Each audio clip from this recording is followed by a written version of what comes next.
Okay, good morning, everybody. Happy Wednesday to you. I am your host, Uncle B. Please pay attention to the following announcement from your streaming host. International streaming rules and regulations require me to provide you the following information.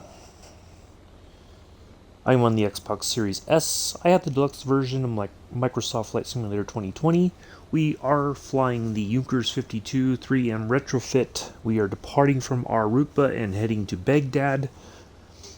I am not taking requests for flights or for me to fly aircraft. I fly the sim the way I want to, and my schedule is created well in advance, meaning that I spend time finding interesting places to fly as well as fly in aircraft that I am confident will work in the sim.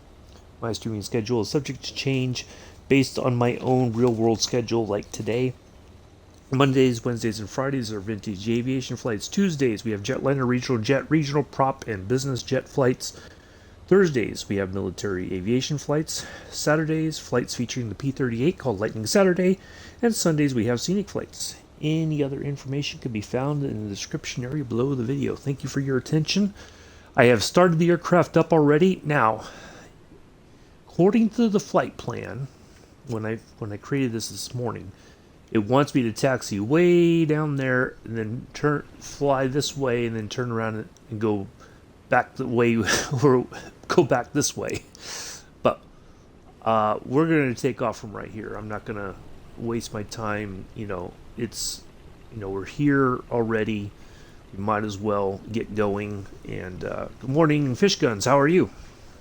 Nice to see you here. So let's go ahead and just pull right on over here.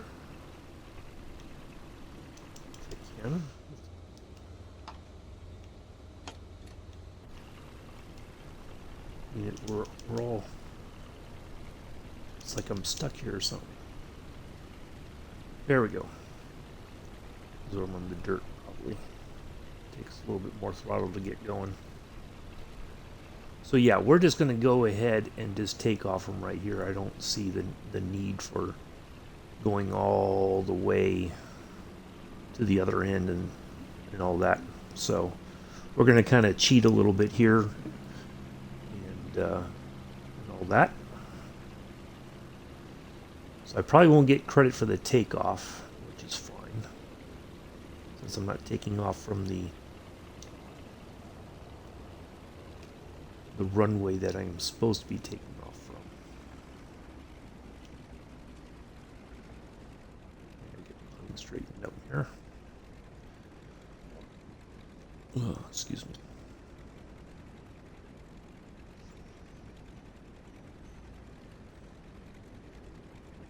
Yeah, that'll do. All right. So let's go ahead and get going.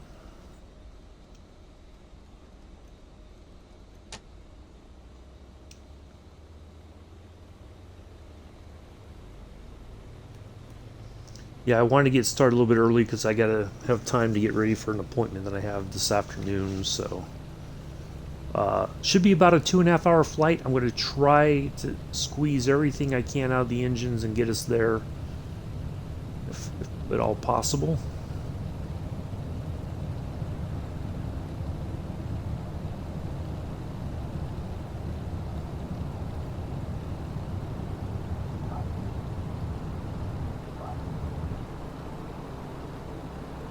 And away we go.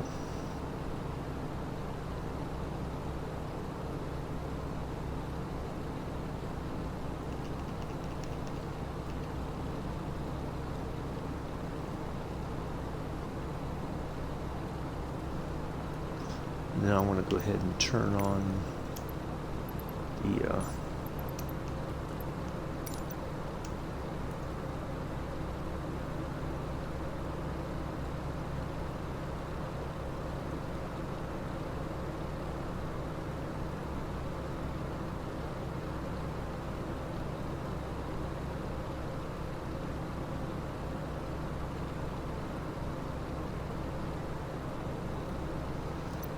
I guess I'll have to do it.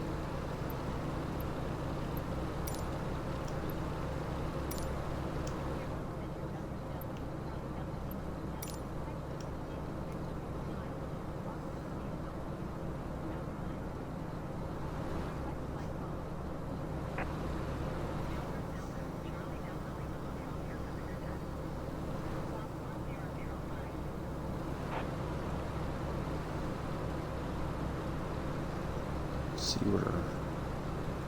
Oh, come on, really? You're gonna make me do this now? Oh.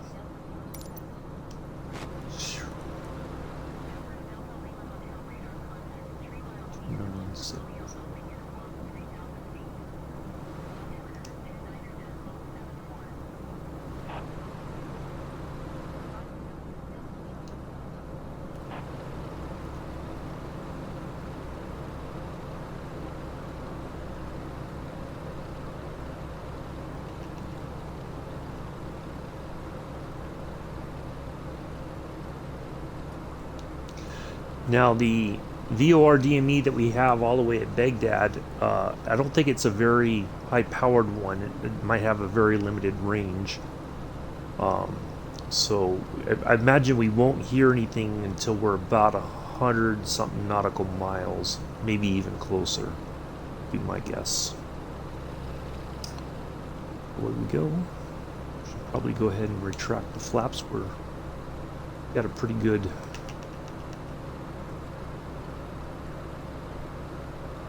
climb, although I probably could have kept them down for a little bit longer, I guess.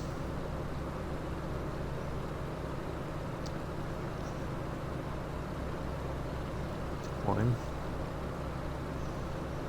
But we're good. And away we go.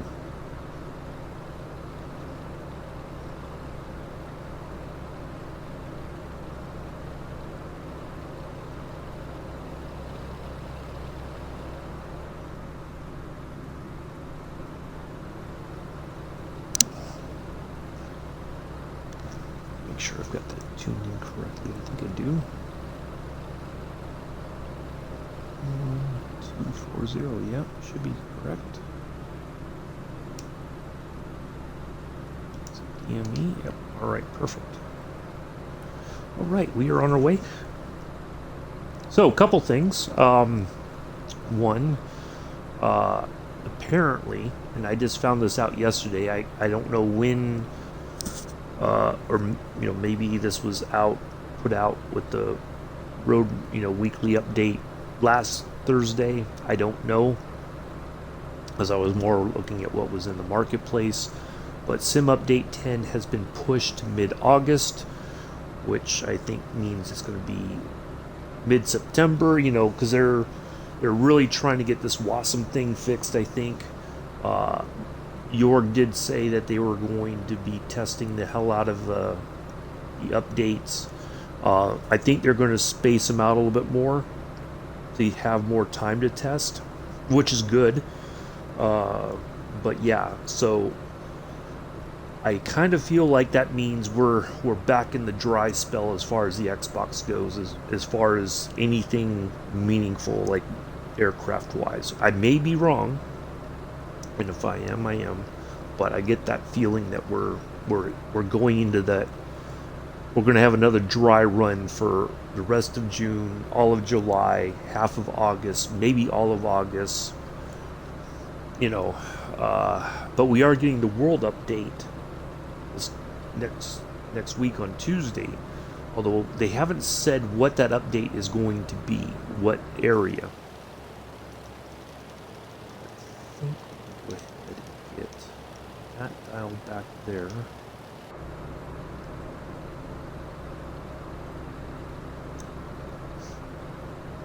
So yeah, we don't know where that world update is going to be. And of course the local Legends aircraft, we don't know what that will be either yet. They're keeping everything kind of close to their chest. Why, I don't know. I mean, I don't it perplexes me, quite honestly. Why it just said it. Just like, you know, yesterday they could have said, hey, next week this is what you're getting. There's no sense in dragging it out to the end of the week or the day before, whatever, or to, you know, till tomorrow either. You know, why not just put the information out there so everybody knows what they're getting? I mean, you know, yeah. Secondly, I did go back I checked the area, and I did a couple different checks. I checked I tried with the A320 and the 737 MAX. I tried that flight we were supposed to do from Kuwait to Dubai. The everything that I saw indicates to me that the arrivals and approaches into Dubai are messed up. Now I think part of it is the navigational information hasn't been updated for that area. So yeah, it's a hot mess. So I have to kind of avoid that area for the time being. Not that I want to, but it just makes sense because it's not something that's working, you know. So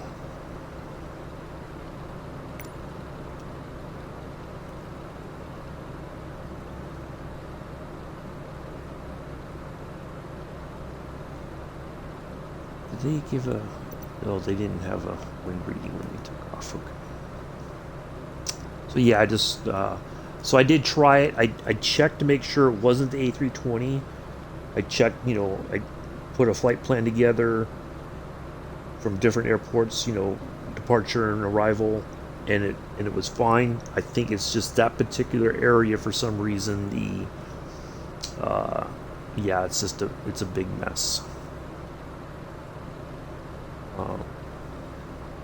Even the I don't know why the thing happened in Nice. That apparently it's just like there's these little glitches, it seems. So that's the only other thing that I saw was Nice was weird. That flight plan was odd. So I don't know if the arrival part's broken or if it's the approach or a combination of the two is messed up. And again, I think it's due to I know they update the navigational stuff on a regular basis, but I don't think a lot of that stuff's been updated in some areas for some reason.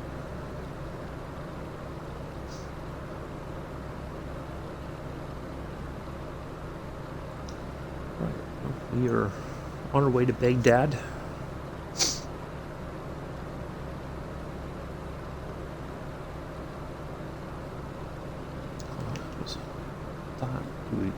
It's weird because sometimes we just continue to climb and it's like the plane does it on its own, but today it's like it's laboring to get there. I don't know why.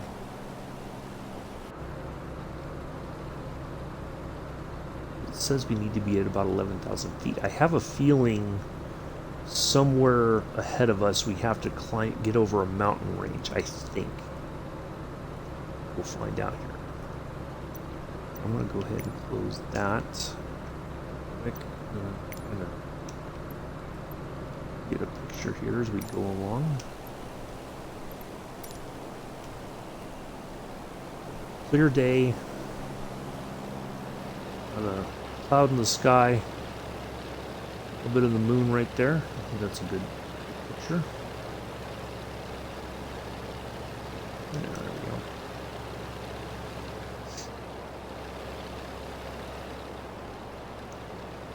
Yeah, not a lot to see out here. Nothing of major interest, I don't think.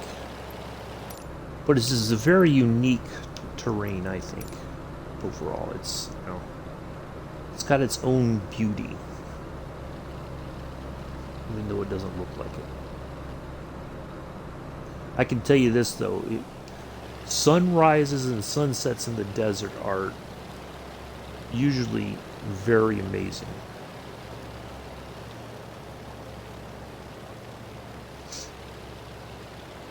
I think everybody forgot that I was going live at 7. Sorry.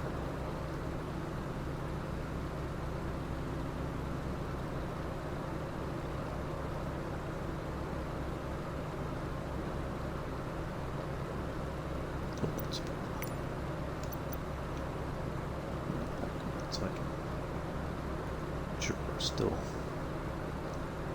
so this should be heading bug. It's group 7. 7.4 is sufficient for 7.5.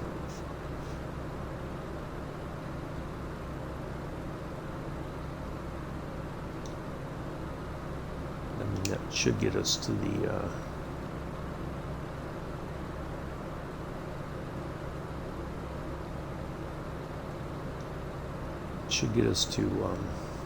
Baghdad.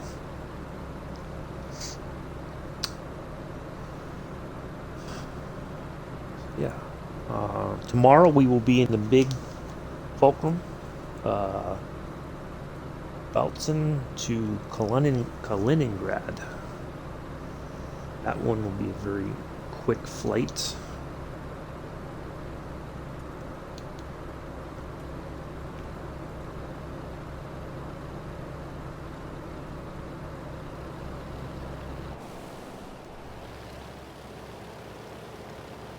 Interesting how this is, the color of the ground is different. You know, here it's very light. It's got some red to it. Very strange. I don't know why. I've never understood why that is. Hey! Yeah, it's the old bird with new parts. Yeah. How are you doing, Airlock Doc? Nice to see you here. You're doing well. Yep, we're on our way to Baghdad. We do have a VOR DME. It's just, I don't think it's a very high-powered one. And I think there's a mountain range in front of us that might be blocking the signal. But, yeah. But we're on our way. We're doing okay. Hopefully you're doing well. Yeah, it just makes it a little bit easier to navigate. Wish I had more time to fly. Oh, I'm sorry to hear that. Well, hopefully things improve and you can get back to flying again. I think I saw you in Allison's stream. Was it Allison's? It was. I saw some. You were in somebody's stream not too long ago. It might have been Saturday. For a little while, I think. When Allison and Captain Arish were doing the Amelia Earhart flights. That was a long. That was a long one. Oof. I think it was Allison. I know you're usually in all of them, but I think I saw you in Allison's. I was just I was watching, just had it on in the background. But yeah, that was an epic flight for sure.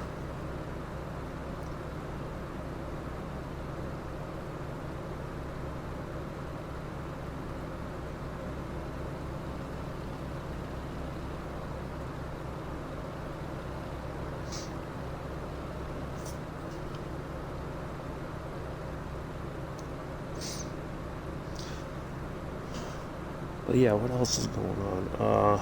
Yeah, last night, hopefully he pops in. Watt or Mick. We were on. He does Farm Sim 22, and so I was helping him on that the night before. She did the flight with us on Boston to Dublin, so she was on her stream for only. Oh yeah, I did hear her say something like that about the that she had. It was a quick turnaround for her because I did hear something about that. That's insane. I can tell you I would not be a very pleasant person on 2.5 hours of sleep. There's no way I would be like, I can't stream the next day. No. That is a quick turnaround.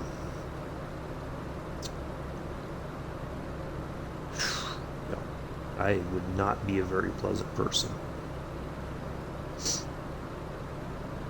Yeah, I was helping Mick on his farm last night. We did 5 hours. Yeah. Human resources were not happy, but it ended well. Yeah. Oh, yeah. That's just a lot to do. It's just too. In a way, it's too much.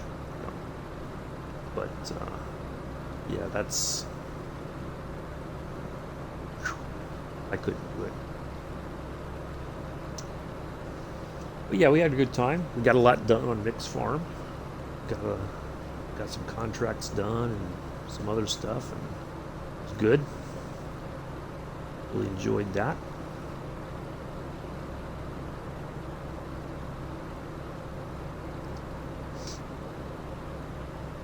We'll do a farm sim stream. I'm going to start off on a small farm and just kind of work my way through some stuff. But that will be on a Sunday in the near future. This coming Sunday, we will catch up and do our flight in Florence that we were supposed to do earlier this week, and I canceled it. I wasn't feeling it. So we'll do that. And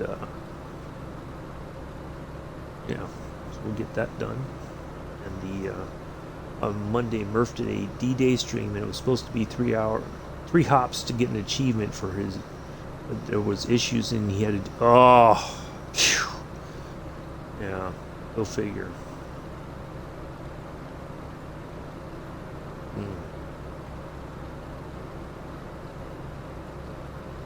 Yeah. The sim's been acting weird lately again. It's always seems like whenever there's something getting ready to happen, the world update, for instance, is coming next week. It's like this something happens in the sim, and I know it's not that they haven't released anything yet, but it's just like there's something strange that happens, and it's like there's no explanation for it, other than it's like, yeah, I was getting your offline message. Yeah, a lot of people have been getting that. I know one of the times, I think last Friday or so, when Captain Arsh was doing his charter flight, it was happening. Like just out of the blue, he was getting that message. Yeah, it's just very strange stuff. And of course, my feeling is always it has something to do with the. Yeah, I think so too. And it's just and you never know when it's going to hit. It's just like everything's fine, and all of a sudden you get these messages like, what, yeah. So I don't know. Very strange, and I'm guessing part of it has to do with the pending world update. And then now we're getting the sim update in August instead of July. Got this little string that keeps bothering me, and I got a pair of clippers here to. Yeah, there's just yeah. So we're not getting that till mid-August apparently, which may be kicked down the road again and again and again. So there's just no telling, but I guess we'll get it when we get it. At this point. Alright. This is hang outside for a little while.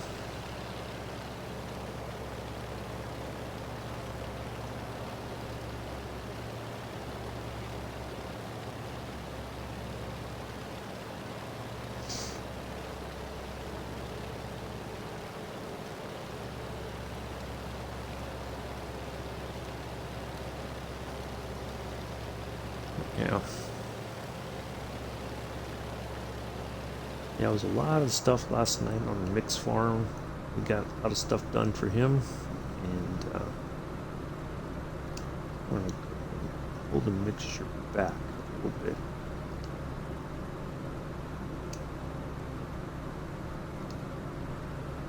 Just a tad.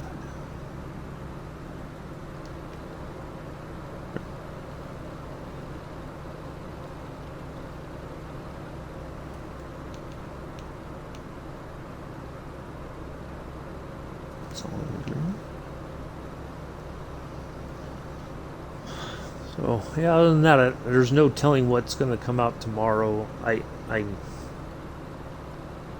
not overly optimistic until now. It's going to be August instead of July.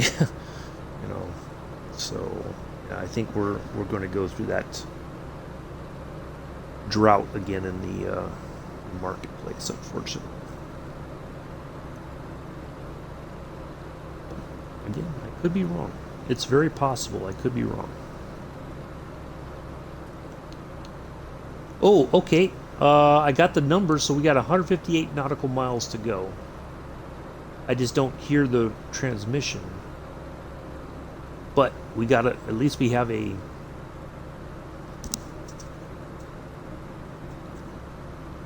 yeah, yeah, I agree with that too. Yeah, you're right. It would be the better option. Uh, it just,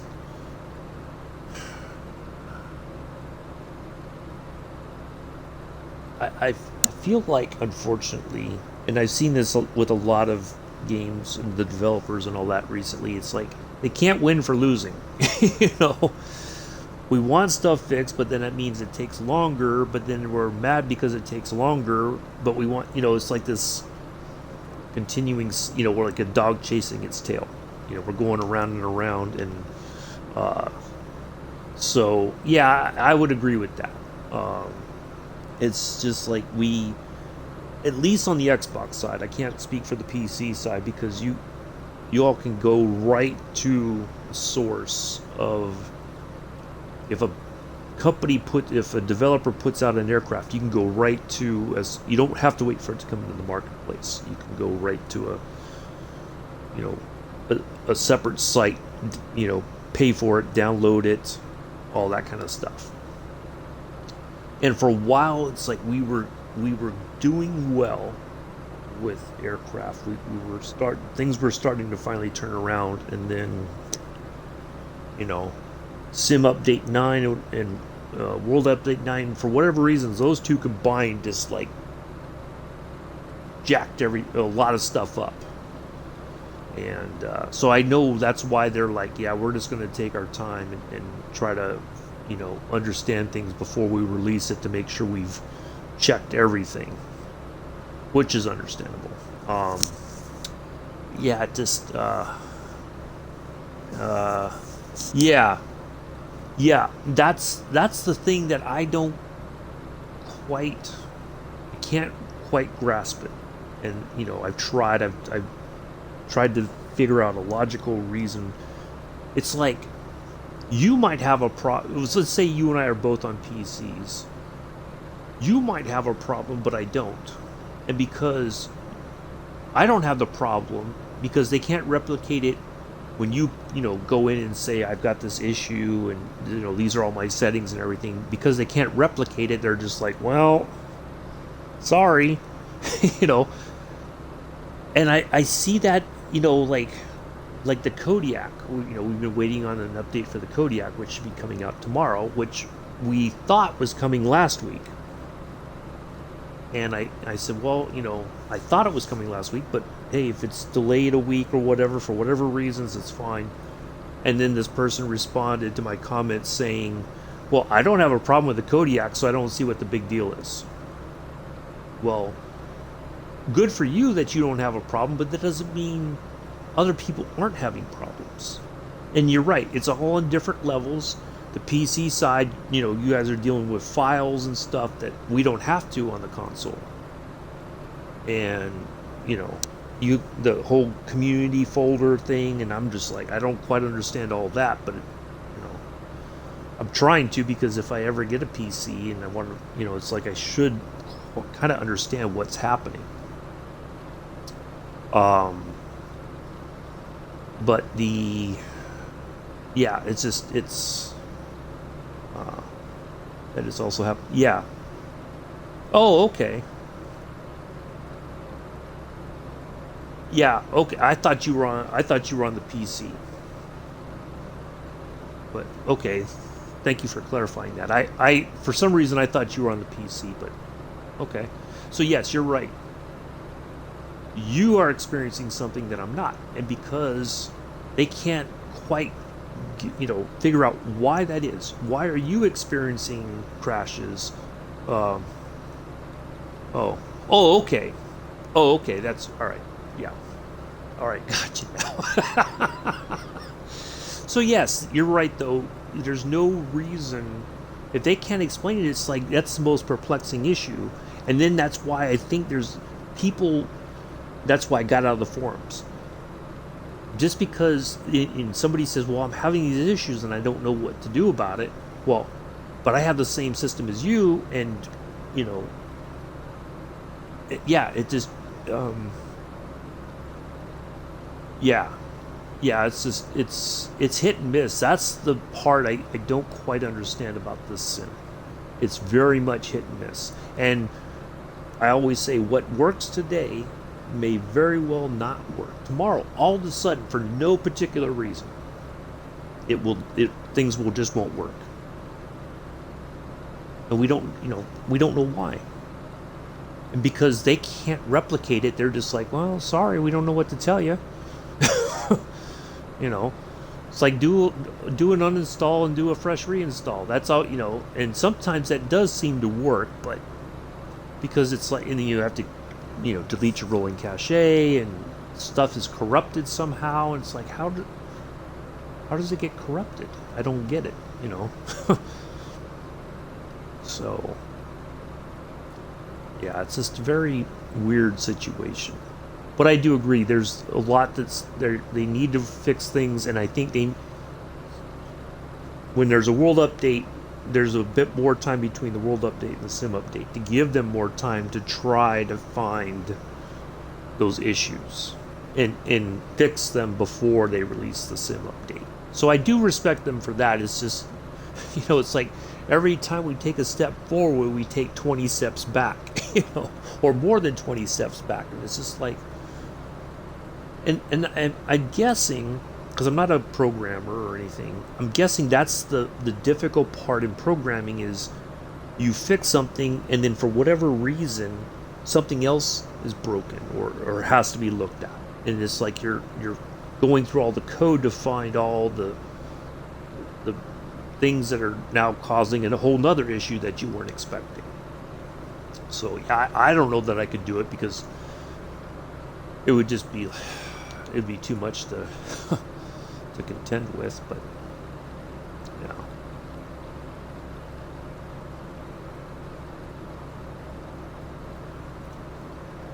Yeah, but it will hopefully. I would really like to see things turn around for the better. I really hope that they can get this WASM thing fixed for the Xbox, and we can start getting some really good quality aircraft in here. I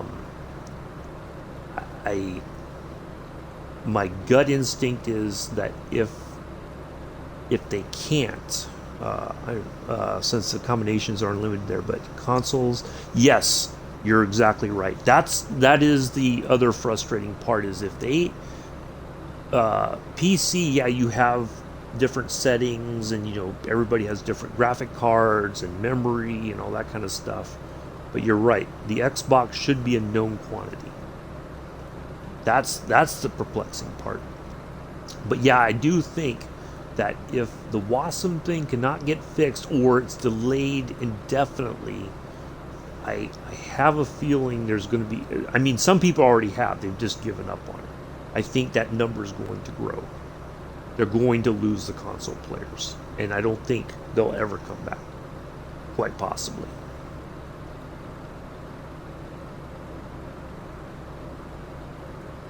I could be wrong, but that's my gut feeling, is that they're just going to say, forget it, I give up. Or they'll yeah, and so they're forced to buy a PC at some point, so they'll start putting that together, but yeah.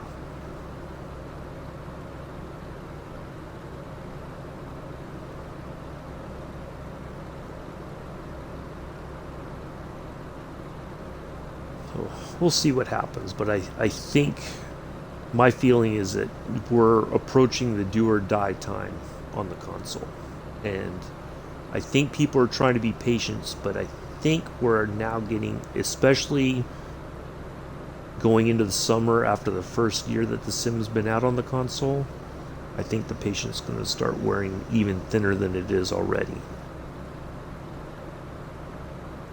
And I know Jorg said something about that if people are going to, offer criticism or whatever, be human about it. Be, constructive, but not malicious. Apparently they've been getting a lot of, well, for lack of a better term, they've been getting a lot of hate mail, which is unfortunate because they don't deserve that. They are trying to do I think they're trying to do their best. It doesn't always feel like that because we're outsiders looking in, and yeah, that's not a good feeling. 139 nautical miles. So we're doing pretty good, I think. I think our flight time is going to be much less than what it says, but we'll see. I know we still got quite a bit of ways to go, and we've only been going for about half an hour, so we still got quite a bit of ways to go. But it just feels like we're doing much better than expected. But yeah, I don't think that that's, saying, hateful things and wishing people to die or whatever, saying that they should be beaten up or anything like that. It doesn't solve anything. Um, you know, but yeah, it's sad that that's what people have to deal with in their position, because it just makes you feel like, it gets you down after a while, quite honestly. But we'll see how it all goes. I'm really hopeful, but it's like I'm beginning to be cautiously hopeful. Like it's it's like I'm on the fence. I'm hoping that it gets fixed, but I'm a bit suspicious. I'm not 100% sold on it yet, but we'll see. But in the meantime, we'll do what we can. It is difficult because now, like military aviation stuff, I'm running out of military. I'm hoping the F-15 update comes tomorrow, because I'd really like to get back to flying that. The T-45, I think they're trying to sort that out on the Xbox side, because some people have had issues with that. That would be another plane we could fly, but I'm running out of options, unfortunately. So it's like I have to it's like recycle, and it's like, okay, we're gonna do this now, and yeah. So I'd really like to get back in the F-15 though. That would be fun.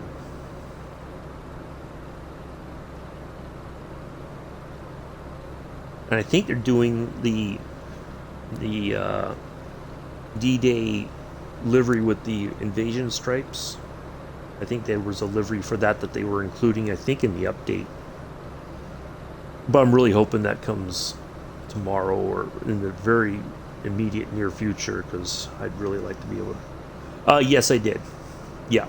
It was a bit. Now I know they did an update like the very next day, and it does seem like it's fixed things. But the interesting part is that when I get into the jet, the throttles are automatically in the, like you did a reverse thrust, and so I have to put them manually. Like I can't get them to, if I hit the B button like I normally do, or the A button to advance the throttle, it's like it's stuck there. So I have to like physically go, like put the, cursor over, and I have to like get it to go that way. But it is a very neat plane. I will be flying that in the stream in the near future. Oh, okay. So yeah, it's in cutoff. All right. I wasn't sure if it was something I was okay. So it's just something that the plane automatically has built in. Oh, it's a feature. Okay. Which sucks. Yeah. Because I was like, what's going? Like I couldn't get the engines to start. Like, what am I missing? And then I looked at it and I'm like, oh, that's why. But yes, it is a very neat plane. Very neat. So yeah, that will be like on a Tuesday, we'll do like a business jet flight in the near future. But I did get it started up finally and all that. I just got to get check it out with a flight plan and all that kind of stuff. Do a quick flight to make sure it all works. But yeah, it's a really neat plane. Oh, so you can't. Okay. Well, I guess that makes sense. Yeah, I could see that. But usually, like, there's a a detent or something that you would have to you know uh, get around in order to do that. But um, yeah, that's insane. Well, I mean, it makes sense, but it's also, yeah, it's very frustrating because if you don't know that, then it's like, you automatically assume, well, this is broken, can't do anything, you know. But yeah, when I saw that, I'm like, well, let me just check everything, and I'm like, oh yeah, okay, now I see what I was doing wrong. Yeah. But yeah, it is a pretty cool little plane. They did a really good job with it. The interior's fantastic. The avionics stuff is awesome, I think. The screens are just, there's all kinds of good information and all that. Um, Probably more than I really need because I don't understand all of it, but it looks cool. You know. So yeah, I'm looking forward to flying that on a stream soon. Um, the longitude and the two Cessna business jets are a bit they're a bit suspect. They work sometimes and then they don't. It's just, you just never know. So yeah, the H jet would be, I think, the preferred business jet in the meantime. Um, and I like it. I mean, they did come with a bunch of different color schemes for liveries, and they all look really good.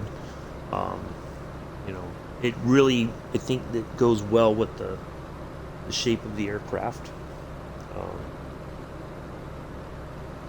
and the developer was like on it with an update very quickly. Like, I did not expect that. I thought it would be another week or two or three before, but yeah, they were on it, which is really good. That's a quality thing to do. You don't wait. You're like, yep, we know about these issues and we're gonna fix it. So yeah, kudos to them.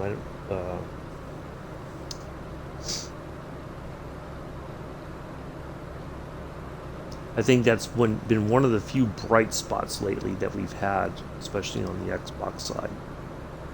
Um, so even though I have it, range is too short. If it did 15 to 1700, I would use it more.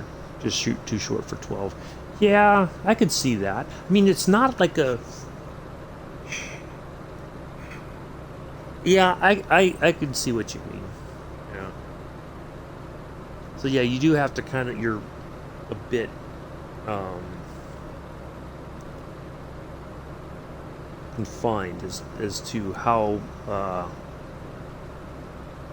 yeah.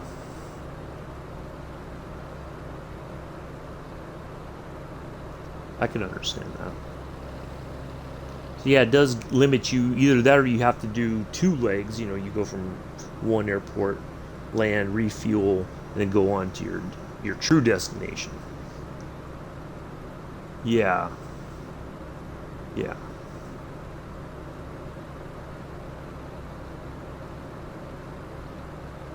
yeah. Yeah. I do like the CJ4.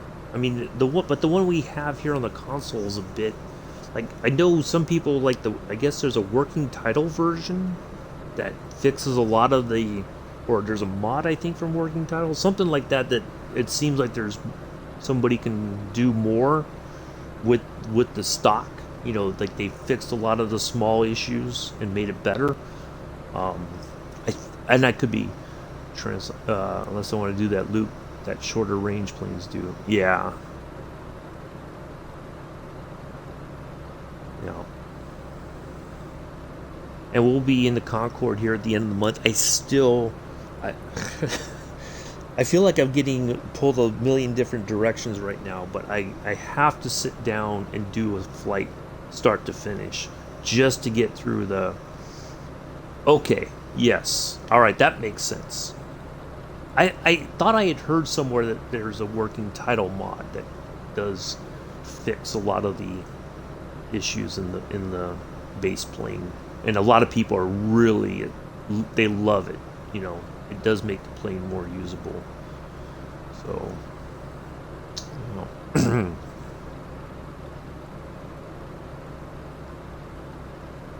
But yeah, I'm looking forward to the Concorde flight. I gotta set aside the time and all that and just do the flight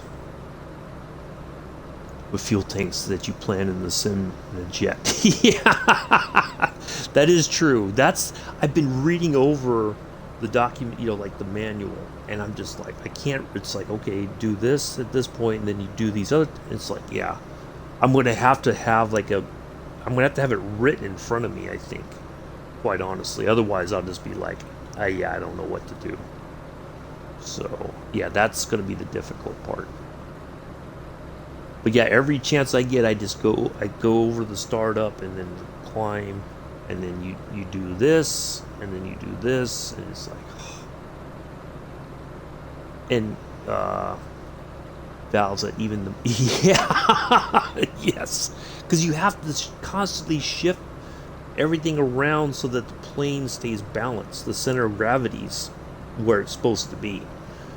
I couldn't imagine being a flight engineer and doing all that, watching all the gauges. It'd just be like you're just busy, and the pilot and co-pilot are just sitting up there like, we're just cruising along here at Mach 2.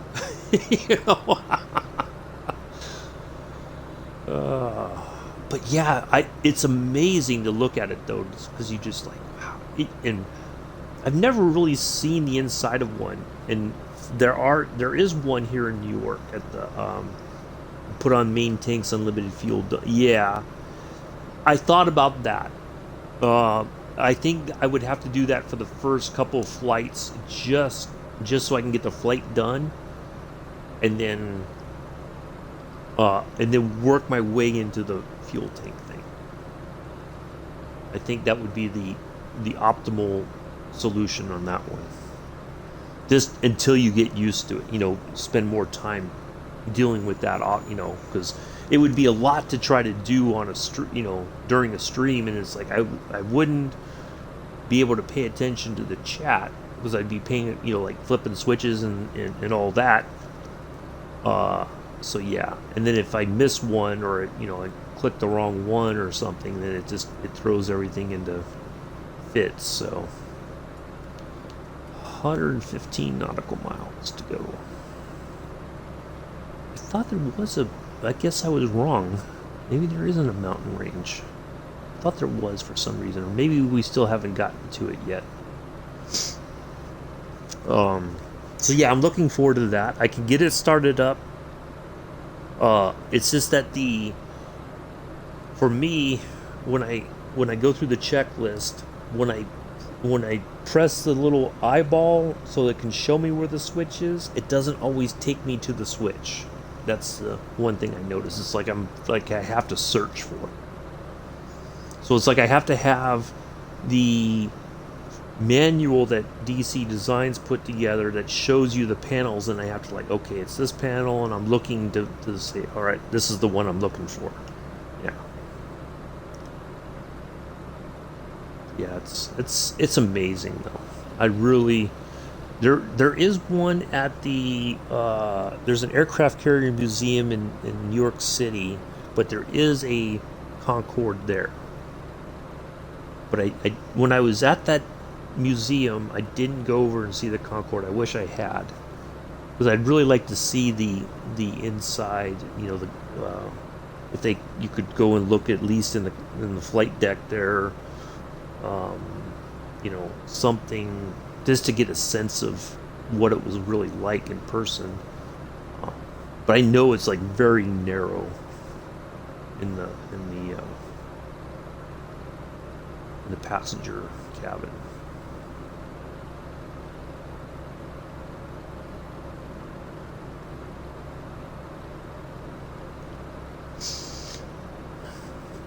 Anyways, well, thank you all for coming in and hanging out so far today. We are still en route to Baghdad. We have 111 nautical miles to go. It was a 200-something journey, so I think we're kind of at that halfway point. We're making, I think, really good time.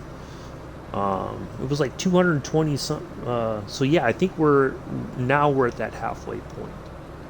So hopefully we hear the signals soon from the VOR DME, but we do have at least some idea of how far we have left to go in the flight, because that is right.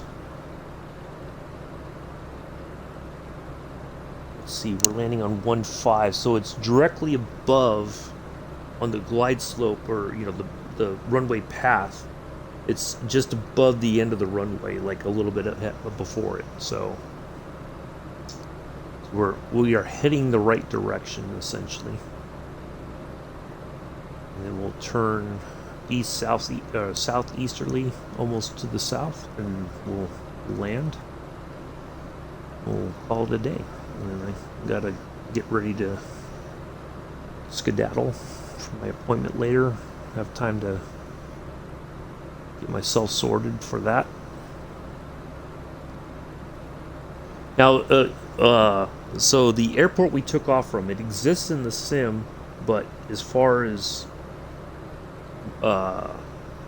Sky Vector or any other sort of information that we could use to get some sort of idea of our direction and all that, it doesn't exist in like Sky Vector.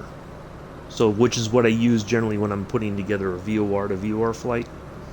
I can take off and map out, and it'll tell me the headings and everything else. With this one, it was like you just take off and use the VFR map, and there you go. So yeah, good flight so far. I do think we're I don't know if we have a tailwind or what, but it seems like we're doing really good overall.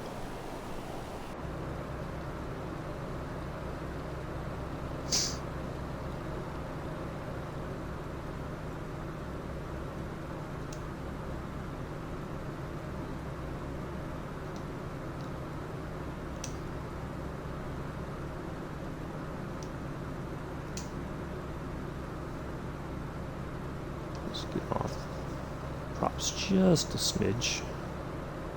Yeah, see, now it suddenly decides it wants to nose over.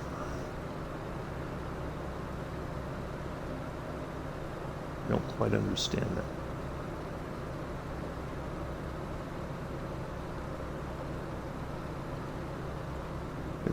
I guess I'm going to have to keep it at 100% then. Oops. Other way. Other way, Clyde.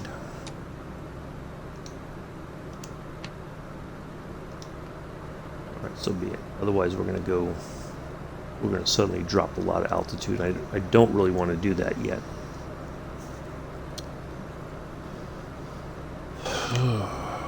Right.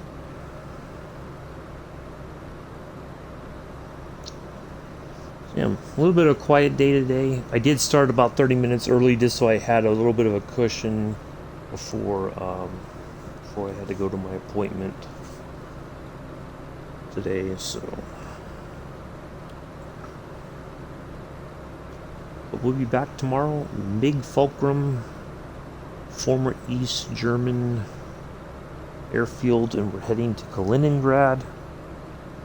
We're going to take off, climb out, cruise, descend, land, XYZ, all the above, and then we'll call it a day. So I'm really looking forward to that. Friday, we're in the Stearman 75. We're taking off from North Palm Beach General Aviation Airport and heading to Sebring, the airport right there at the raceway. We're going to do a fly. We're going to fly over the raceway, and then we'll come in and land. So that should be fun. And then Saturday, we're going from Burbank to Ryan Airfield in the P-38 Lightning. That's going to be a bit of a long one. Oh, also Friday, if you want to suggest a flight for the following Friday, the 17th, I will be taking suggestions. One flight, no more than 3 hours. So, first come, first serve. Try to think globally, but not like a long distance flight. Just give me, think of somewhere different. Don't always think of home.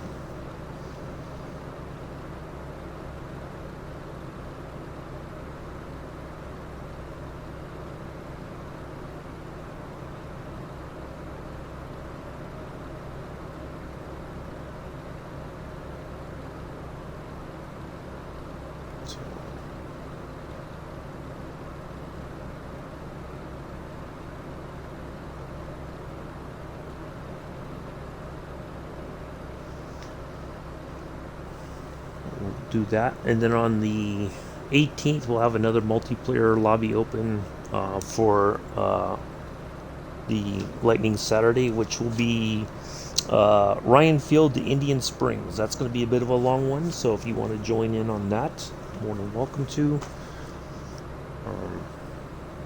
And find a server that is good. I'll put that in the chat. And nobody joined for the D-Day flight, which was fine. I opened it up, but nobody was there, so it's all good. So if you want to fly that Saturday the 18th with me, on the Lightning Saturday, if you want to fly a different vintage World War II plane or something, or whatever you want to do, more than welcome to come along and fly.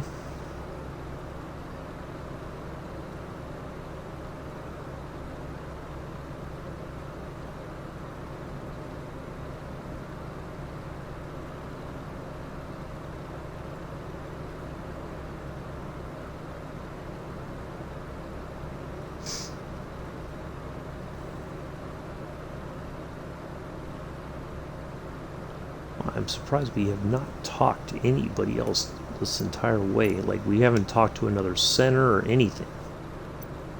It's a bit crazy. Normally we just have like non-stop radio chatter, it seems like. 97 nautical miles to go. So we're getting there, folks. We're getting there.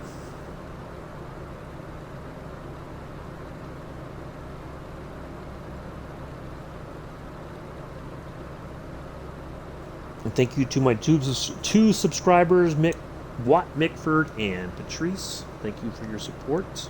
Greatly appreciate it. You are officially founding members here on the Uncle B Sim channel Twitch channel. So thank you for that. Thank you again, Mick, for the bits yesterday. Greatly appreciate that, good sir.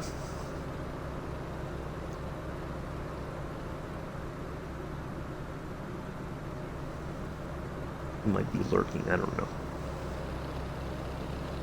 I think either that or that all the farming we did yesterday did them in.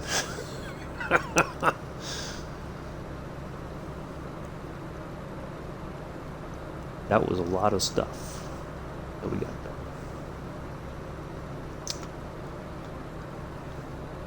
Let's see what else. Yeah, well, I can't think of anything else really to talk about.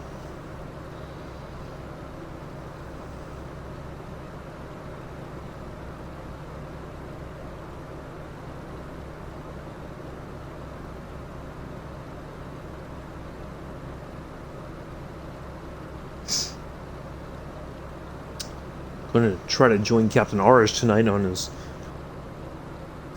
journey. I think they're still in Australia. So yeah, I haven't joined him in a while, but I want to get that, do a bit of flying with him tonight. So looking forward to that.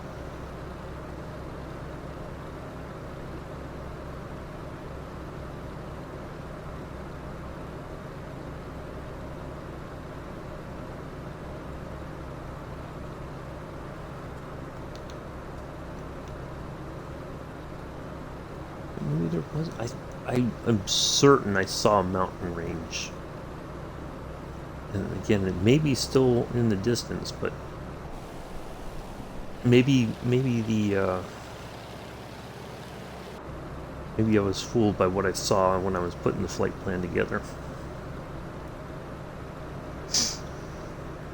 Now, originally, when I was doing this flight plan, when I did VOR to VOR, it had me go southwest. No, south. It was southeast, and then back up northeast to Baghdad. It was like going to be a almost 4 hour flight. Why would you send me all the way there? That doesn't make any sense. Now, I don't know if that's how they did it when this was a KLM route back in the 1930s. I think it was just a straight shot. It wasn't like you deviated or anything. So, but when I put it in the sim to, when I was making the flight, yeah, it was like go here, then turn back up. Yeah, it would have just been way too much flying. So yeah, we're doing pretty good, I think. But the problem is that there's no other airports nearby, I think, to even give me a sense of where we are.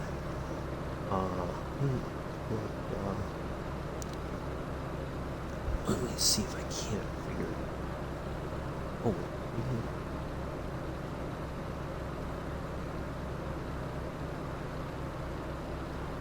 where's that?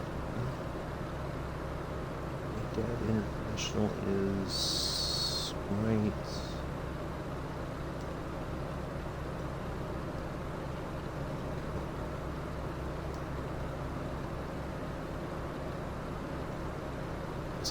Let's find it.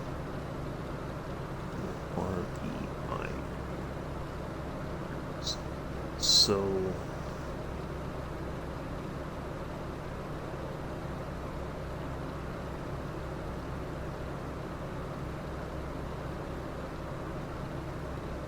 over here. I don't know.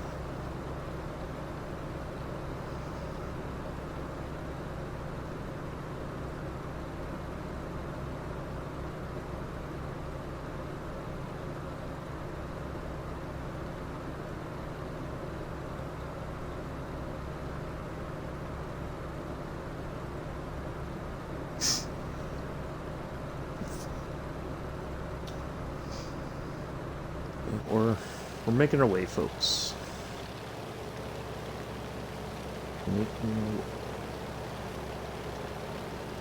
I couldn't imagine doing this trip in a week. That would be just insane amount of flying.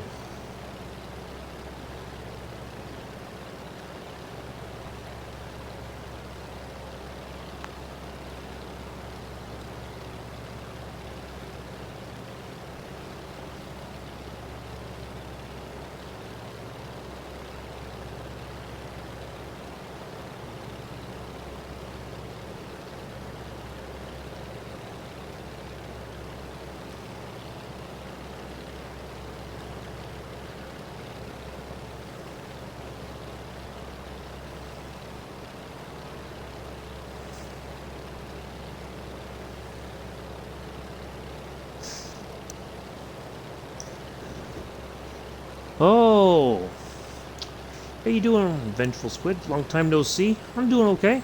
Yeah, we're just cruising along here to Baghdad from Ar Rutbah on the 32-leg journey. This is leg 12, by the way. I forgot to say that.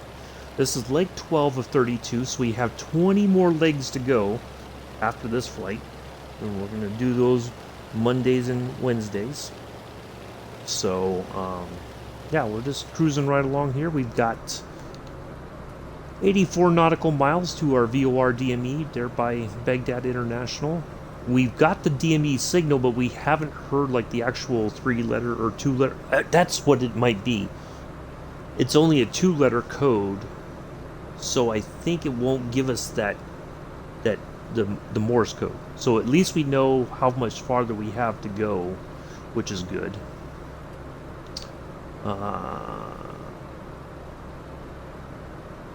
83 nautical miles. What is the Devil's Anvil from the yeah, it's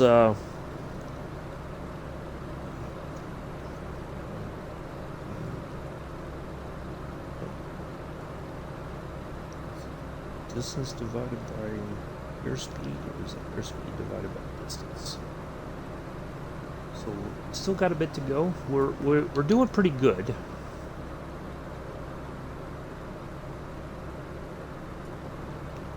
We've covered the distance a lot quicker than I expected. I know I booked.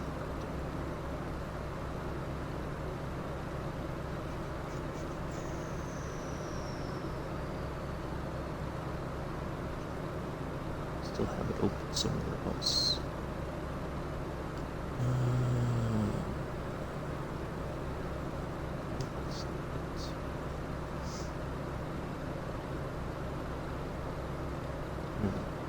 I thought I saved it.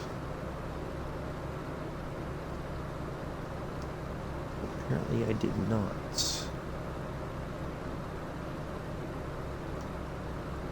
I put it on.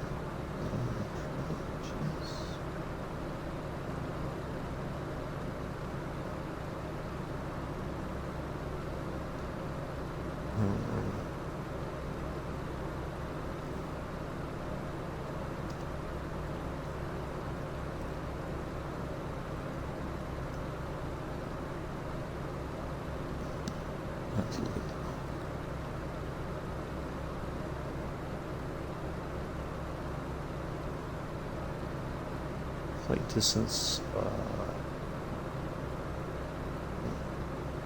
flight duration, distance, route.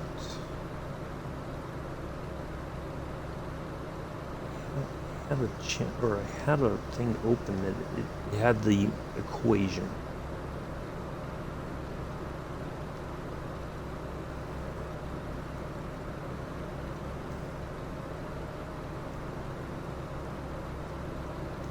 Sorry, folks.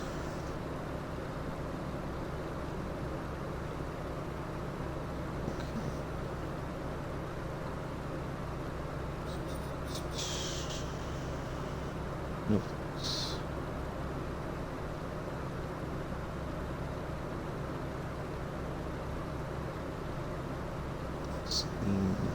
Right.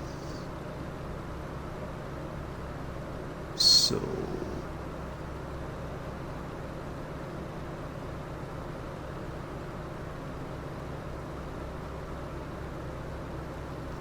That's way more complicated.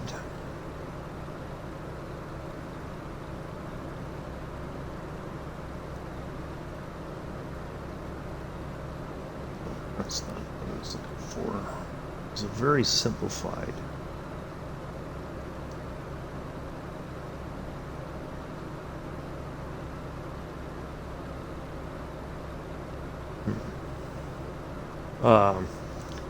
Yes, I did a little bit. Sorry. I did do that. But I didn't do like the scenario whatever that came with it. I was just like, I'll take off and I'll just kind of see what I can do. I should have watched, or I should have done the scenario, because there was things that I did that I didn't have to do until later, and yeah. So, but it is a neat plane. I do want to do that scenario at some point, but it's a fascinating plane, I think. Even if it's fictional, it's interesting that they were able to model that, I think, or create that in the sim.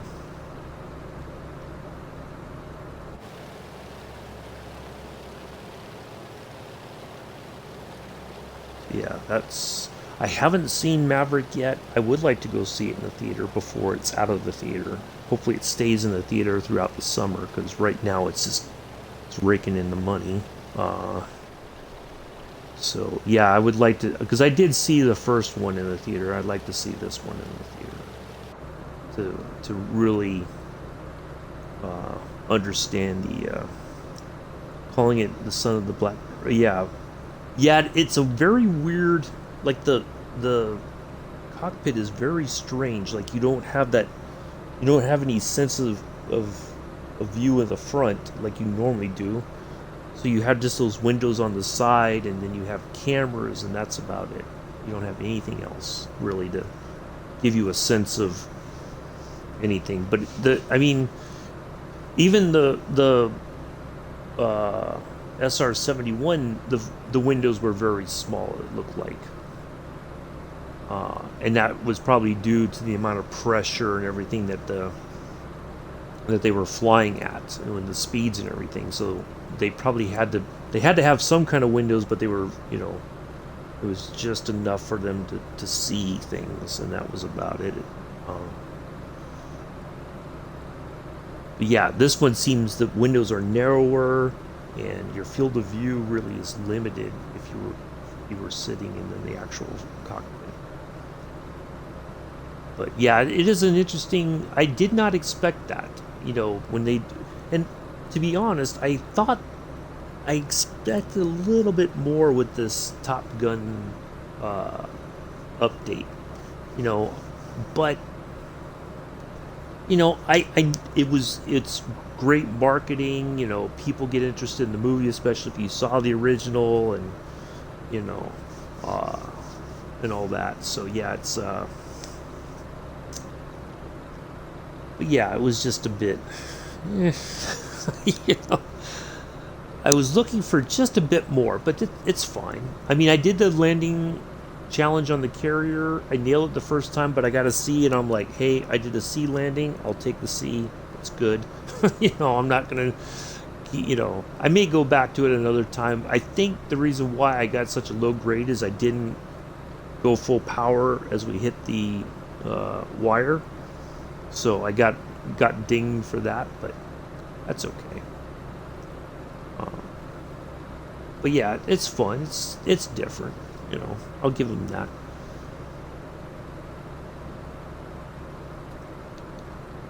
$68 nautical miles to go.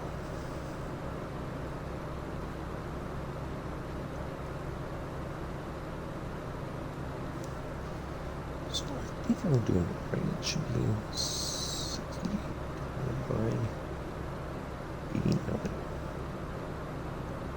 See, this is saying an hour and 16 left to fly, but I don't think that's correct. But maybe it is. I don't know. We're still doing pretty good overall. I think we're making good time. So, and it wasn't until we were at 180, 190 nautical miles left in the flight that we saw. Maybe it was more than that. No, it was about that before we even saw the DME thing engage and give us a distance left for the flight, or to our VOR DME near Baghdad International.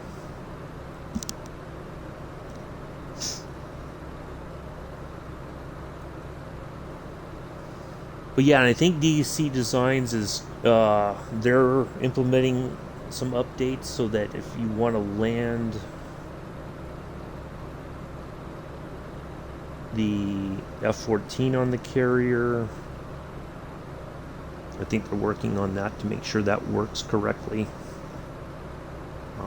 Although I don't know that you can select the aircraft carrier that came with the Top Gun pack, the update or whatever.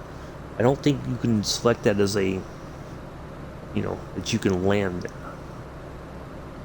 Not yet at least. I don't think. I could be wrong. I know on the PC side, you guys have had the ability to take off and land on carriers for some time if that's what you want to do. I think there was a mod that came out for it that somebody did that allows for it.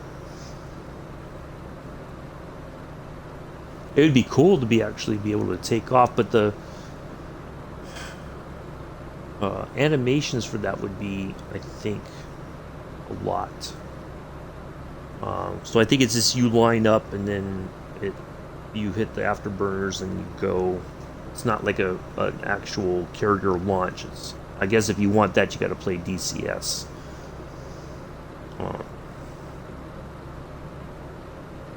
Which is funny. I was watching. Somebody did a video. They were, I think it was an F-18 pilot. Yeah, they did like the startup. They started up and they taxied from the fantail of the carrier up to the one of the catapults to take off, and everybody's like, "Oh, it looks so real. It's like it's DCS," and everybody's like, I'm thinking to myself, maybe it's the other way around there, jackass. It's, you feel like you were, you saw what it would, what you generally see in DCS, which is apparently how they modeled the whole thing. I don't know, but it was like they were. It's like, oh, I'm a pilot too, just like you. It's like, no, you're just a sim pilot. Now, there are some pilots in there who are actually, I guess, military aviators in real life, or they have been. But, you have these other armchair aviators, like I wouldn't call myself, I'm just a sim pilot. I don't think I could fly an aircraft in real life unless I had the proper training. But, yeah, they were like, oh yeah, I'm a pilot just like you. No, you're a sim pilot. You would like to be like them. I can understand that, but no, you're not really like them. But yeah, that was like the #1 comment I kept reading was like, oh, it's just like, you guys are just like DCS. Okay. Maybe you need to get outside just a little bit more.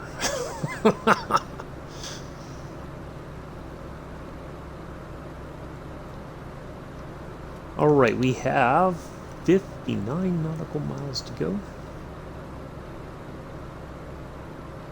When we're about 30 or maybe 40, I'm going to see if we can call in and we might be able to, you know what, let's just see if we can even, if they're on the list right now, just out of curiosity.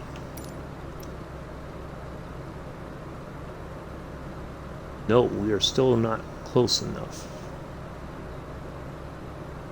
It should be ORBI. Yep, we're not close enough just yet. It's fine.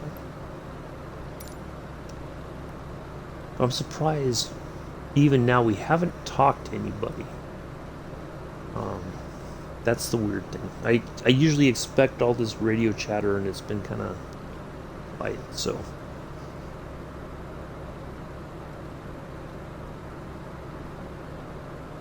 Thank you all once again for coming in, hanging out today. I am your host, Uncle B. We are on our way to Baghdad International from Ar Rutbah. This is leg 12 of a 32-leg flight that is essentially following the old KLM route from the 1930s. We did depart in the from Amsterdam in the Fokker F-7B in the KLM livery. The Fokker F-7B proved to be a bit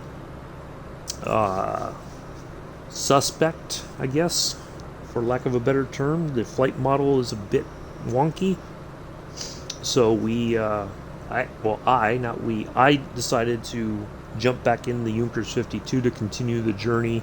So it's kind of like KLM contacted Deutsche Lufthansa to continue the service for them.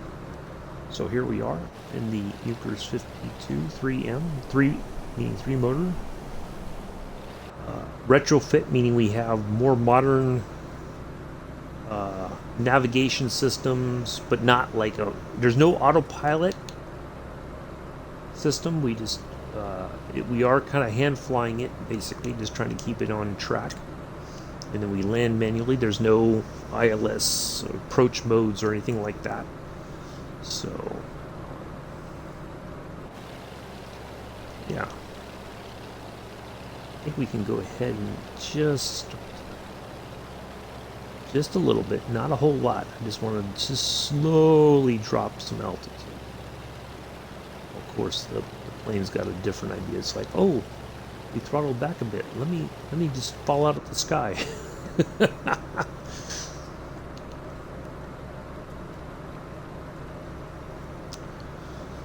So yeah, that's gone pretty well. I think we've made really good time overall for the flight today. So we still got a bit more to go. We're not there yet, but I think we've done really good on the time. So, and maybe there was a bit of a tailwind, I don't know.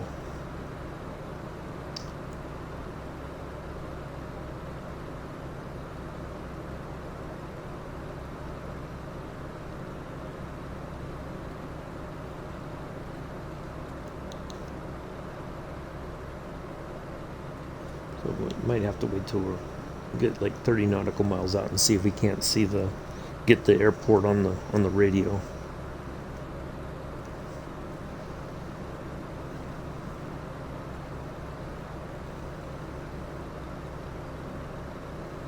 Because what I noticed is that if you don't get credit for the takeoff if you take off from the wrong runway, and I think you don't get credit for the landing if you don't have permission or something. Maybe, I don't know. It's kind of weird. I mean, a landing is a landing, whether you were cleared or not. And of course we don't have any other traffic flying with us, so it's not like you have to line up or stack up and then wait for your turn to land and then get spun around because the AI traffic or something doesn't clear the runway right away. So you're coming in and they're like, go around, go around. And then if you land anyway, well, you didn't have permission to land. So, yeah, we're getting there, folks. We're getting there. Well, this is some interesting scenery here. So, the bodies of water. Okay, let's see if I can figure out where we are now. I think I know where we are, roughly.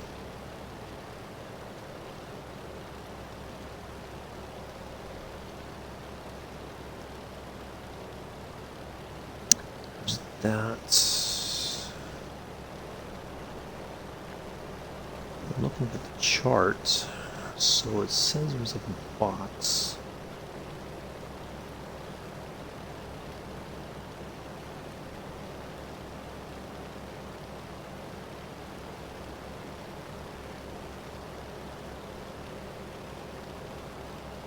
No.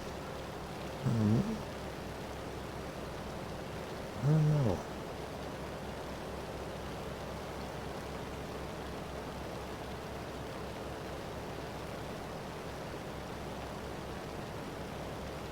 Like, I see bodies of water, but I'm trying to figure out which body of water we're over.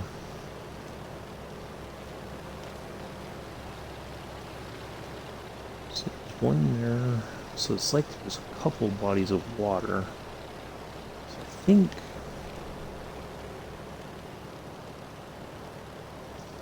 we're here. I think I know where we are. But the chart here on Sky Vector looks a lot different than what I'm seeing here on the little VFR map.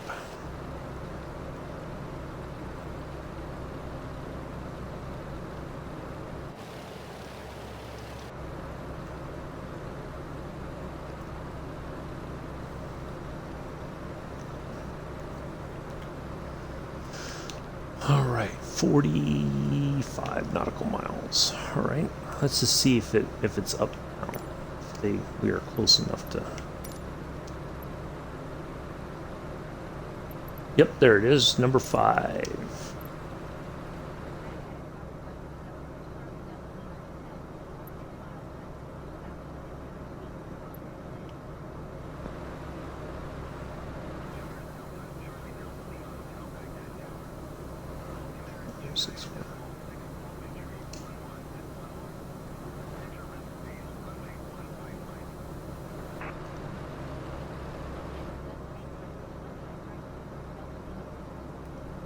All right, well, we got that.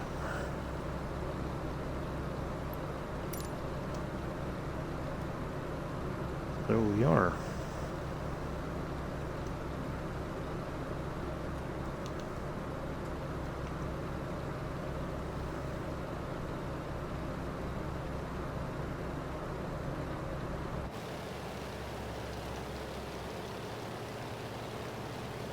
Now, let me see, what is the...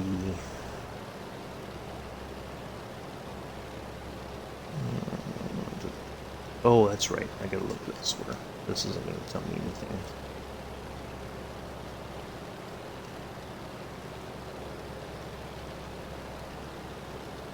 Right.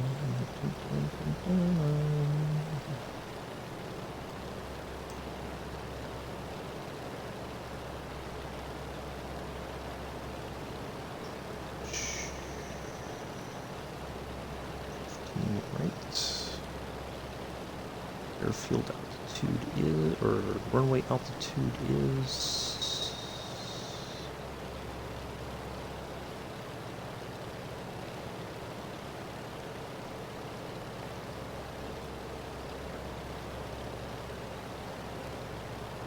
114 feet. Okay.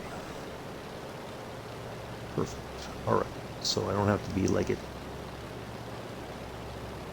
4,000 feet on approach or anything like that. I have to be about 2,000 something on approach.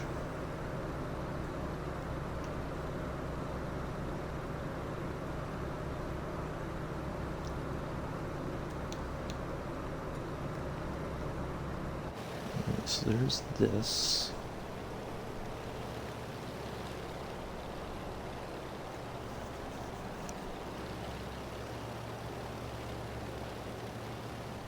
I wonder what body of water this is. So there's some kind of town right there.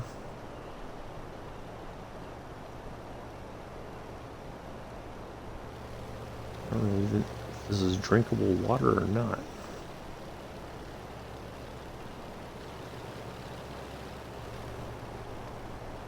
Probably got to be filtered.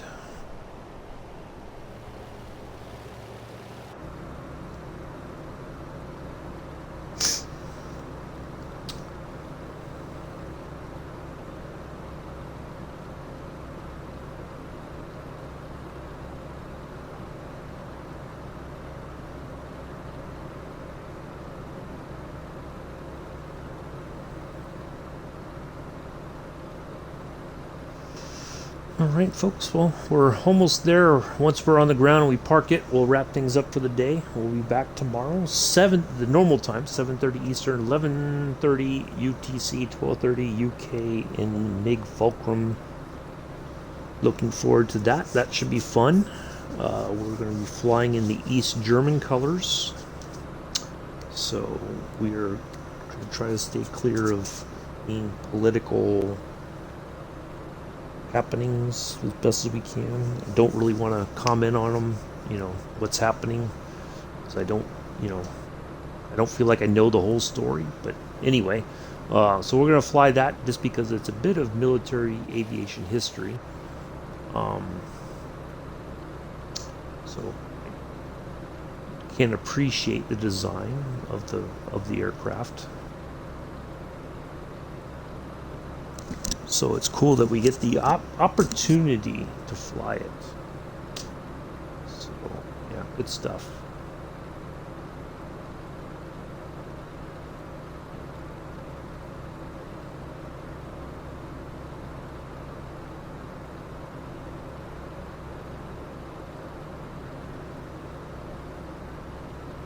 It's been kind of quiet in the chat today. It's all good. Thank you for Vengeful and Airlock Doc and Fish Guns for popping in the chat.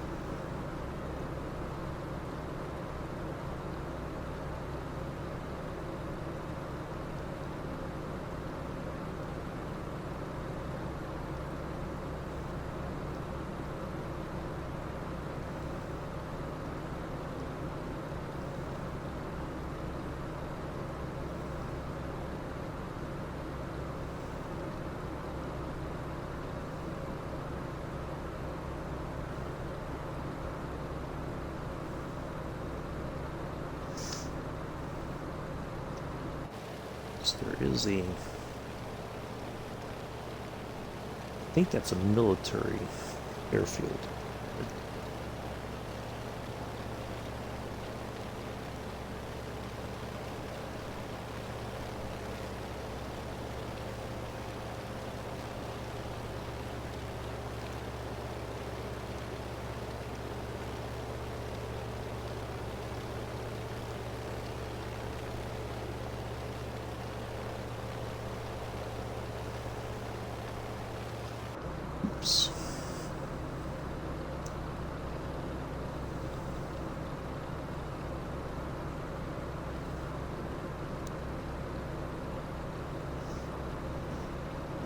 Oh, there he is. The one, the only. Everybody put your hands together for what? Mickford. How are you, good sir? I was just reminiscing earlier in the flight about our all the work we did on the farms yesterday. All the contracts and such that we did. Get you a little bit of money in the bank. So you can slowly upgrade your equipment whenever you're ready to.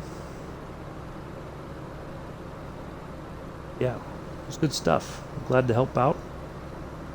I couldn't, like, when I looked at how long you'd been streaming, it was like five. I was like, holy, how did 5 hours go? It seemed like it wasn't that long, you know. And maybe it's just because I was busy the whole time and I wasn't. Well, I think my feeling is, Mick, and take it for what it's worth. I think even though you don't have the seasons on, in the game, it's still in the sim. It won't give you any other contracts until the season starts again. So I think if you get to March, that's when there'll be a whole bunch of contracts, and throughout the, like there'll be planning. So like there'll be a bunch of contracts. I think maybe a bit of harvesting here and there, but yeah, I think that will give you the contracts. You'll have contracts throughout the normal crop cycle, according to the sim, according to farming sim. Yeah, it depends on the time of year, because going into the winter, everything kind of slows down like it normally does for most farmers. Those are the lean months where they don't have any crop right now. They have to basically get through the winter before they can make more money. They start planning, harvesting, selling, all that kind of stuff. So, and even in areas like it happened, I think it's happened in Florida sometimes. You get if you just get that weird freeze of frost, and it could ruin the crop, and so you're just out of that money.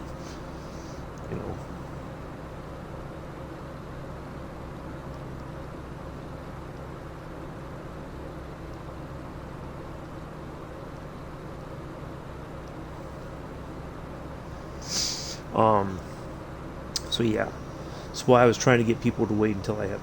Oh, it's understandable. I mean, when Jody said that her and Adam were joining the farm and then Pithers, and I was like, well, 4 might be too much because I don't think he has a lot to do just yet. But oh, that's fine, Nick. I appreciate it. No worries at all. I'm glad I was able to help out. Now that we kind of, I think, going forward, then things will start to pick up a little bit more. So, and then people can pair up and go do, like somebody can harvest and somebody can run the stuff. Kind of like what I was doing with you with the potatoes last night. It gave me you were able to continue going around, and I was just running them up to the storage, and then of course we completed it, and then we got almost $17,000 extra out of it. So that helped out, in the end. So all right, I think I really need to start dropping a little bit more altitude here. Not too quick.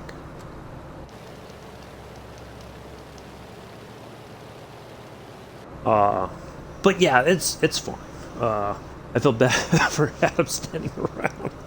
Well, I mean, yeah, I could understand that, but it was fun, and I had a good time, and I'm glad that we got a lot of stuff done for you. And it didn't seem like a lot, but it was. We had, that was at Field 32, which I planted, and then you did the potatoes, and there was all that stuff to do. I mean, we did do some big things. It just didn't Yeah. But even like the potato harvesters are not cheap, even to lease. I noticed. Um, so if we had another one, yes, we probably would have gotten that done quicker. But we may have you may have lost money actually versus make money. All right, folks, we are nearing Baghdad International.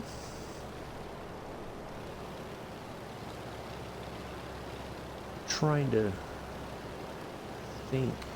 Now, I was stationed when I was there in Iraq. We were south of Baghdad initially for almost half of our deployment.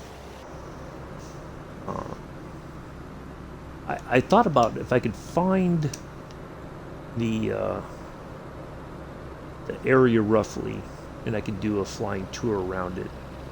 But I don't know. I'd have to spend some time looking for all that. But anyway, but yeah, I think it was good. We had a good time. It was fun, and yeah, I think now going if you advance the time into March, then there'll be plenty. Because either you'll be uh, sowing fields, cultivating them, and then like there'll be a lot of stuff to do. I think that's my opinion. I hope I'm right. I could be wrong, but I think I'll be right. It should give you more stuff in March or the end of February going into March. But yeah, I had a good time regardless. So it was fun.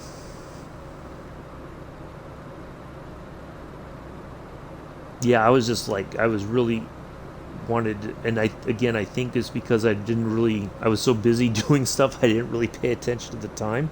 So it was like, it was perfect. So yeah, that 5 hours went by quick.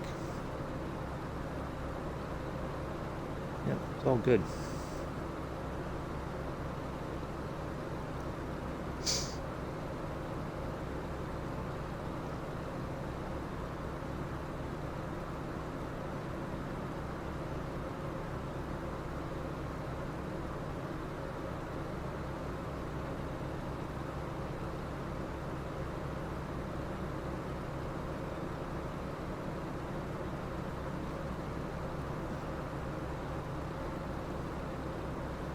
But the other thing I noticed too, I was kind of thinking about because you had all that wheat, and Pithers was saying the price was down because you had a massive wheat crop that you had harvested, and of course you kept some of that for the chicken feed, the oats or whatever it was.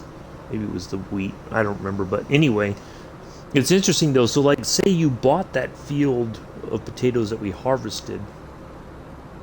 That's a lot of potatoes. Would the potato price suddenly drop, and it's going to take a while for you to make that money back? Like the economy seems a bit, eh, sometimes. Uh, but I guess it depends on which setting. If you're new farmer, medium, or like full on everything, anything can happen kind of thing. Like you can lose your crops and stuff like that. Like I don't know if I'm ready for that kind of frustration.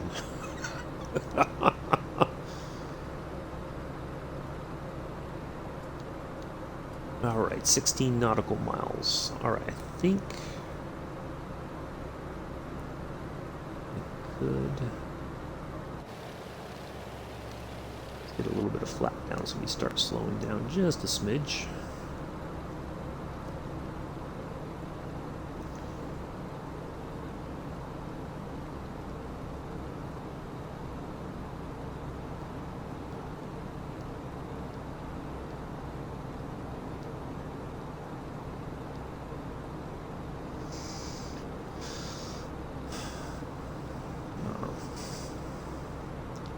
Yeah, I just noticed that the economy can be a bit suspect. It seems, depending on if how much crop you have.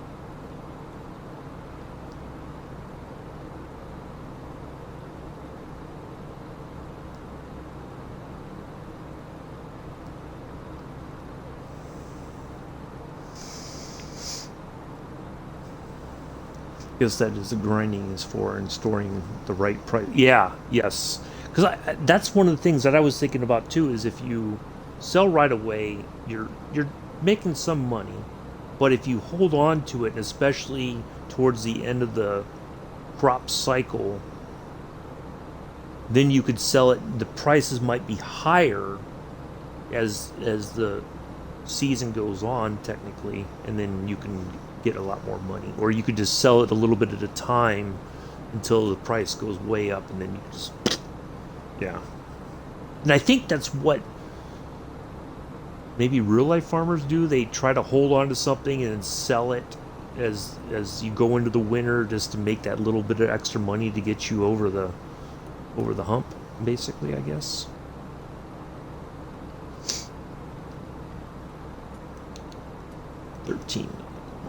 All right, so we should see. I know I have it on. Yeah. Would have thought by now our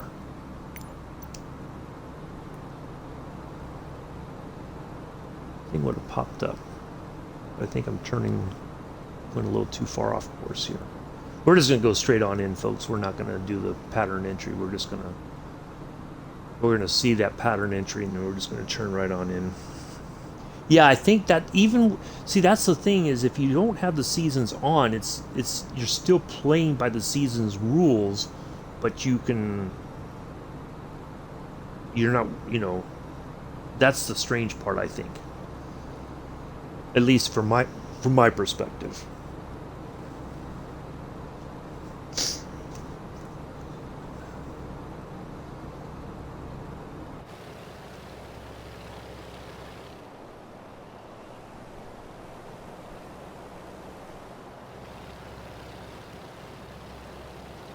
Okay, there it is, right over there. Perfect. So yeah, we'll just go right on in. We're not gonna do the whole. We're just going straight on in.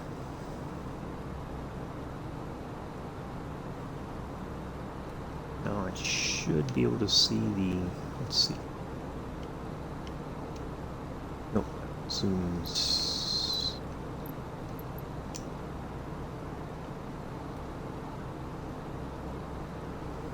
Ooh. We were losing way too much altitude there. I gotta get back up just a bit.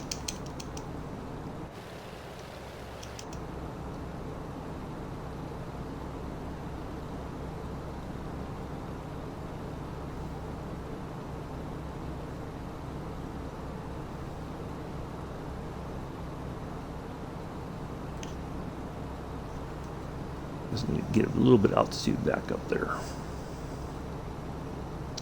But that's the thing that I don't quite understand about the sim just yet. Maybe that's, I don't know if that's by design that they did that, or what's supposed to be happening.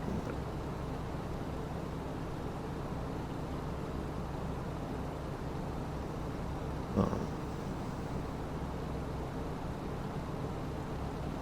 I guess you're playing by the season's rules, but not without the like you're not beholden to the calendar, I guess, depending on what crop you want to plant or sow or whatever, seed, what crops you want it to have.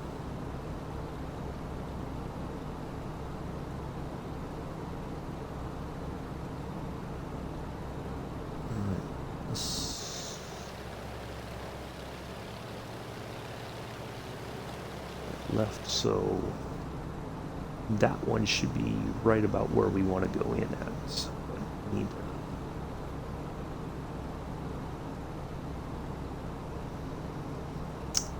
but it was fun. I'm glad we got on there and helped you out and had some laughs. Yeah, anytime you want me back there, just let me know in advance and I'll be there.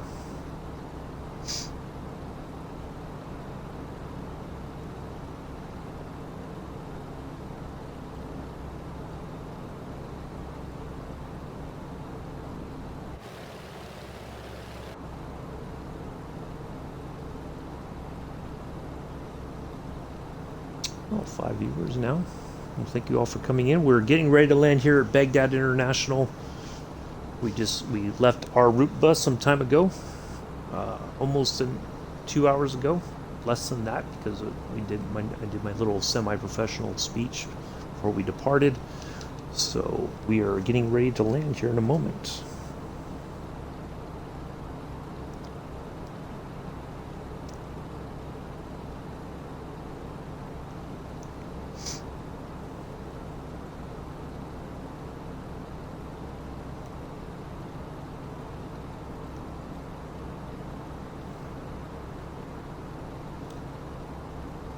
So it's been a good flight.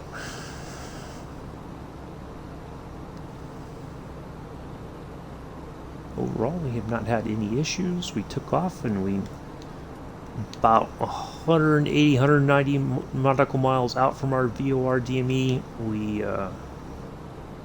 We picked up the signals. We knew how much more we had left. All right, let me go ahead and get rid of that way, since we know where we are. Perfect. All right, folks, here we go.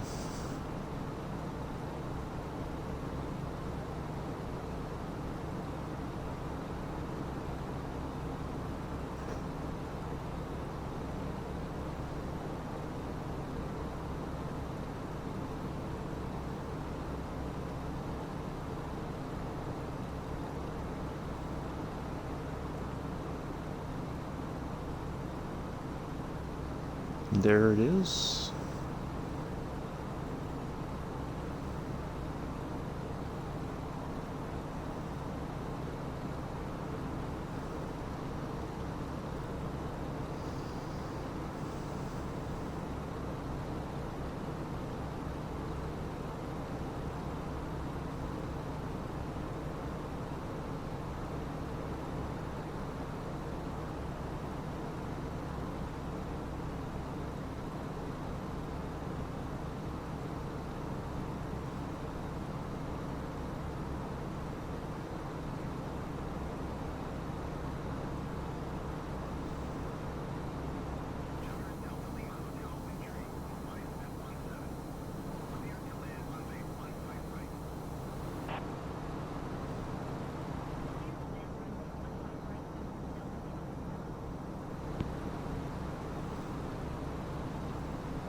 All right, here we go.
coming in at just too much of an angle here, but that's okay. We got plenty of runway to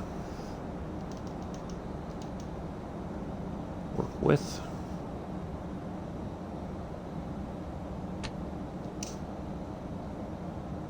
That wind is really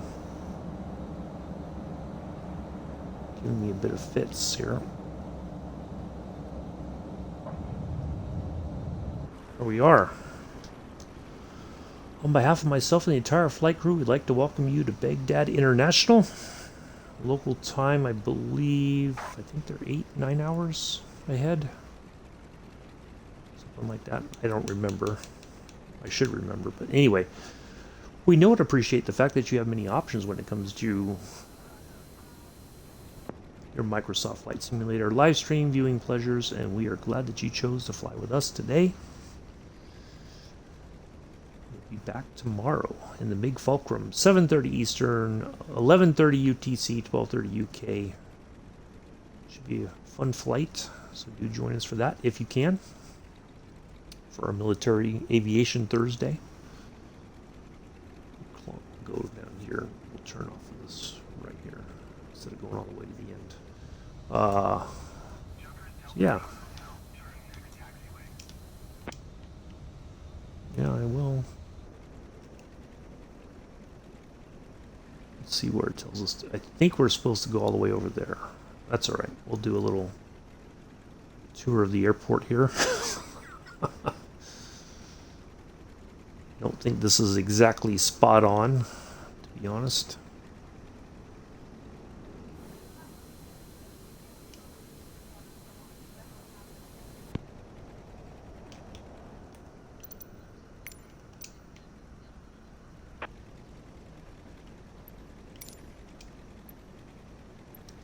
Parking, please.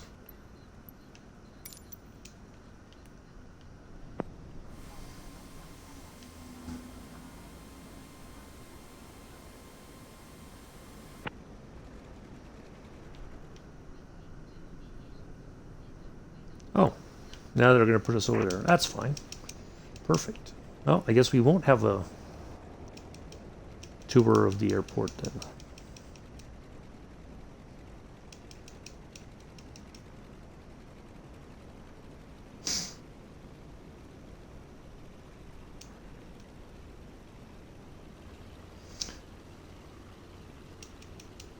You know, since it's been over a decade since I've been here, I can't even begin to tell you where, because I don't think this is like a true representation.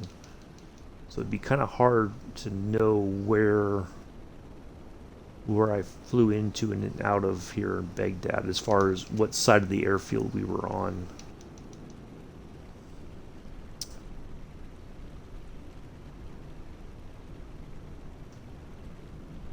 All right.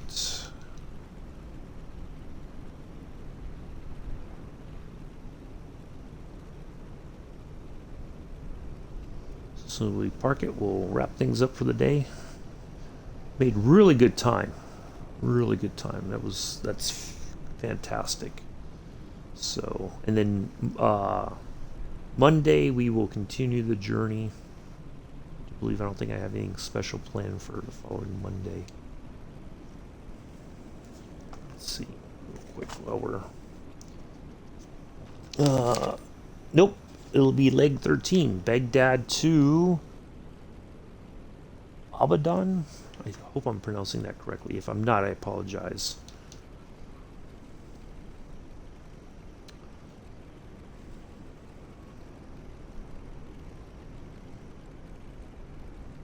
So, yeah, that shouldn't be too bad of a flight. Well, it's probably going to be somewhat similar to this. There's only one VOR DME.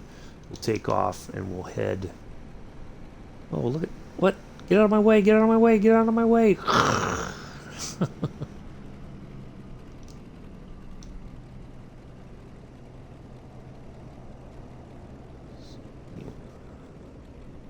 So yeah, it'll be very similar to this one. It'll probably be about somewhat similar time frame and all that.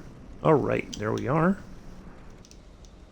Let's go ahead and shut this down. Get the engines off. Turn our lights off.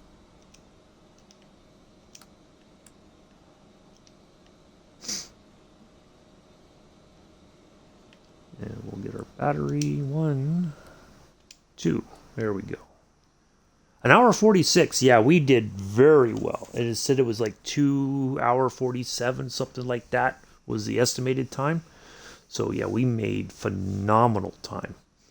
Let me let the, I'm going to go ahead and put my hours in here real quick so I don't forget.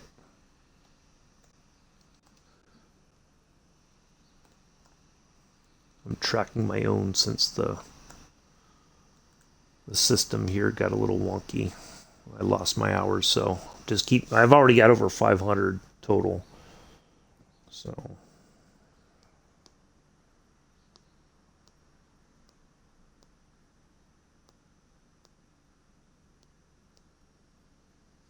all right, it's almost caught up. And there, okay, perfect. All right. Well, that will do it for today, folks. I greatly appreciate everybody coming in and hanging out today. Nice to see you all here. Thank you again to my 2 subscribers, Mick and Patrice. Thank you so much for your support. So if you can support the channel, it's greatly appreciated, but it is not required. I will see you all tomorrow, 7:30 Eastern, 11:30 UTC, 12:30 UK in the big fulcrum for Military Aviation Thursday. I hope you all enjoy the rest of your Wednesday morning, afternoon, evening, early Thursday, depending on where you are in the world. I have been your host, Uncle B. Until then, peace, live long and prosper.